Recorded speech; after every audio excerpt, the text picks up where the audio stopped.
हड्डी होती है उसकी इकॉनमी की।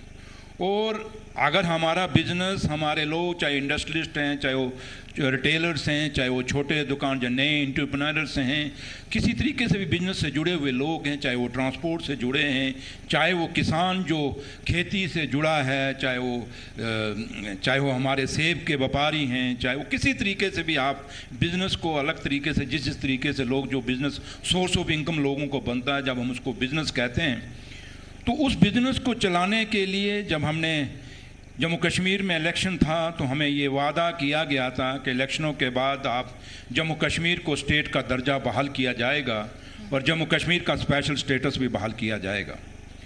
और हम ये उम्मीद में थे कि जब हम हुकूमत में जाएंगे और उसके बाद बहुत जल्दी हमें वो स्टेट का दर्जा बहाल कर दिया जाएगा, क्योंकि यह स्टेट का दर्जा हम इसलिए नहीं कि गवर्नमेंट अपने फ़ायदे के लिए मांग रही है, बल्कि आप लोग सब जानते हैं और मेरे सामने बड़े पढ़े लिखे नौजवान भी बैठे हैं, मेरे हम उम्र भी बैठे हैं, मेरे से बड़ी उम्र में भी बैठे होंगे, हर तरह का हर फील्ड के लोग ही मेरे सामने ऑडियंस में बैठे हैं। हर आदमी के पास अलग अलग तजुर्बा है। जब हमें और जम्मू कश्मीर कोई नई बात नहीं, जब हम कोई बात कहते हैं तो कहते हैं जी दिल्ली से पैसा आया।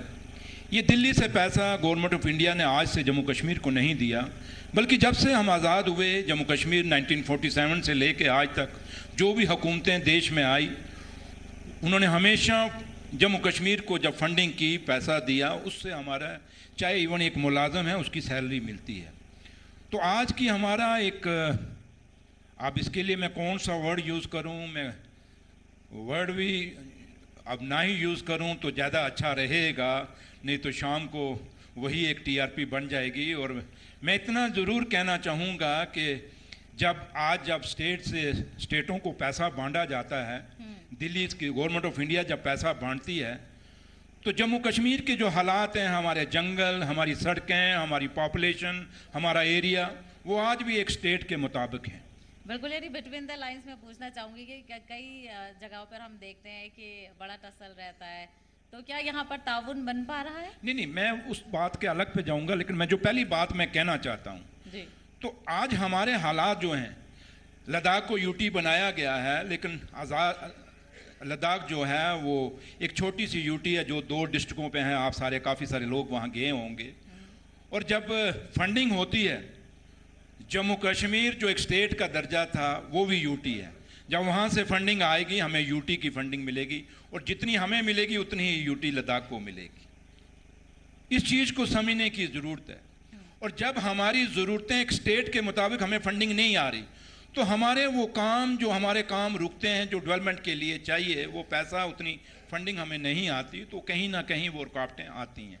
तो इसलिए जो आपने बात कही कि जहाँ तक ताउन का ताल्लुक है, हम गवर्नमेंट ऑफ इंडिया का शुक्रिया अदा करते हैं कि काफ़ी चीज़ों में उन्होंने हमारी मदद की है, और पीछे भी हमें 5000 करोड़ का पैसा दिया हमें। और पीछे जब हमारे फ्लड आया, ख़ासकर जम्मू में, तो बहुत तबाही हुई उस फ्लड की।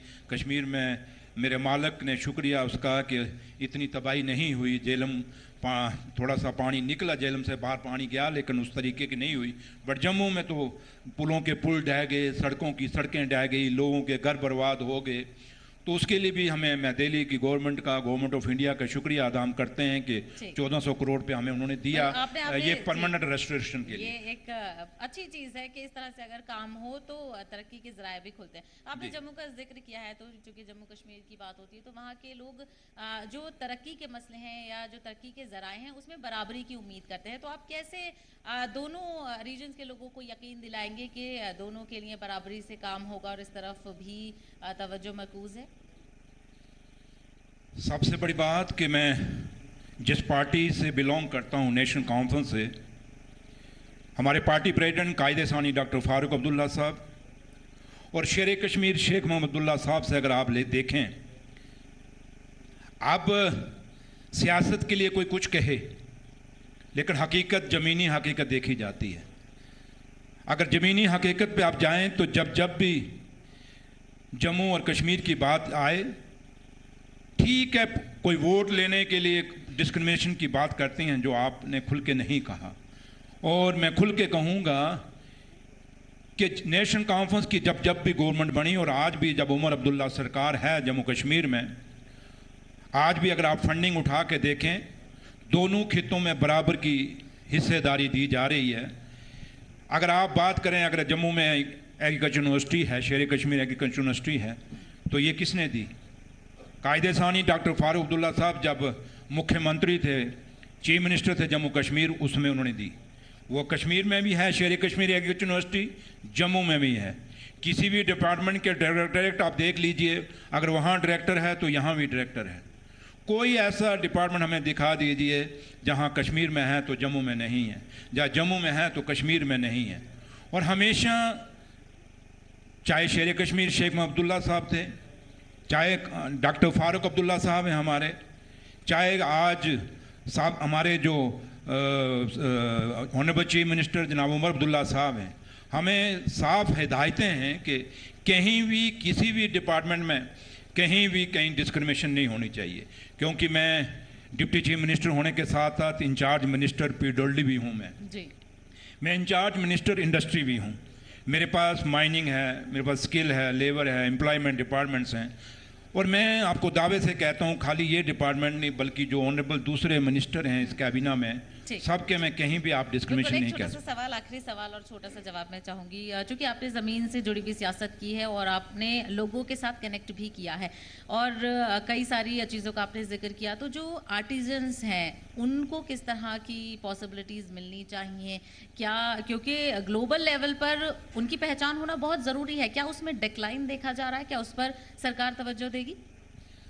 अब आप देखें, आर्टिजन के लिए हमने उनके लिए काफ़ी सारी चीज़ें, इस बारी फंडिंग भी की मैं, क्योंकि मैंने खुद इस डिपार्टमेंट को देखा। और जो हमारा खासकर हैंडलूम हैंडक्राफ्ट जो हमारा कश्मीर में ज़्यादा है, चाहे जैसे आप ये कारपेट देख रहे हैं, जैसे अभी आपने मुझे शॉल दिया, सब कुछ। एक दफ़ा हम उस मेले में थे तो ऑनरेबल सीएम साहब थे, मेरे ख्याल ये कहीं अनंतनाग में था या कहाँ पे था, तो एक शाल उन्होंने डिस्प्ले किया हुआ था। तो जब शाल को, तो ऑनरेबल सीएम साहब ने पूछा इस शाल को बनाने में आपको कितना टाइम लगा? उन्होंने कहा 5 साल लगे।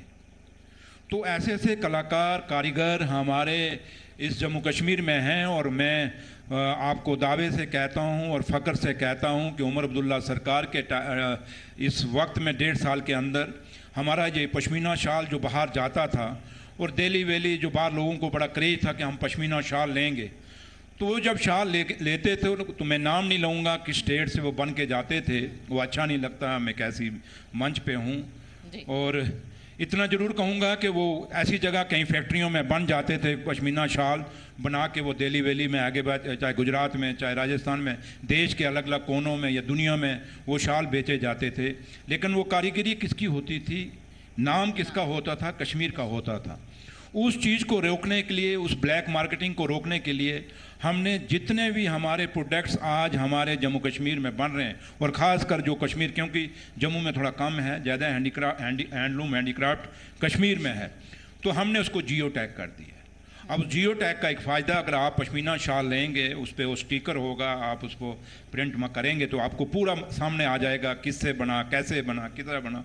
तो वो जो एक ब्लैक मार्केटिंग थी वो बंद हुई। इसलिए हमारी कोशिश, और मैं कहता हूँ ये नहीं कि हमने ये यहीं ख़त्म हो गया, वहाँ काफ़ी चीज़ों की अभी रिफॉर्म्स की ज़रूरत है, लेकिन हम कर रहे हैं, लेकिन अभी भी बड़ी ज़रूरत है। और सबसे बड़ी बात कि इन चीज़ों को हम तभी कर पाएंगे जब हमें सही मायने में वो जम्मू कश्मीर का खोया हुआ मान और सम्मान, जो स्टेट का दर्जा है, वो हमें मिलेगा, तभी हम इसको कर पाएंगे।